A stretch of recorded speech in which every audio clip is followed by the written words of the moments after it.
Dievs kungs ir mūsu stiprā pils, kur bēdās varam tvērties.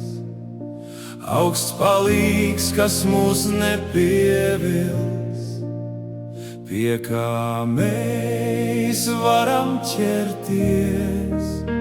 Visļaunais ienaidnieks, kam grēku darīt prieks, tas gādā nākt un dienu uz ļaunu viltu vien, kas var no viņa glābties. Ak, mūsu spēciņš ļoti vājš, kas pastāvēt gan spējas. Par mums stāv mūsu pestītājs, ko Dievs pats izredzējis. Tam Jēzus Kristus vārds, kas tapis krustā kārts. Viņš stiprais karavīrs, svēts Dievs un cilvēks tīrs.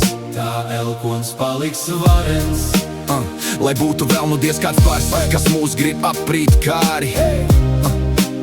Mūs tomēr sarga Dieva gars, tas elles varai pāri. Kas valda tumsībā, gan kaist viņš niknumā, bet ko mums padarīs, Dievs viņu nosodīs. Viens vārdiņš to spēj aizzīt. Tam Dieva vārdam nebūs rimt, lai trako, kam tik trakot. Dievs neļauj savai laivai grimt, glāb savu vārdu sakot. Grib tiem mūs nāvē dzīt un mantu nolaupīt, lai notiek Dieva prāts, tiem labums nav nekāds. Mums debes manta paliek,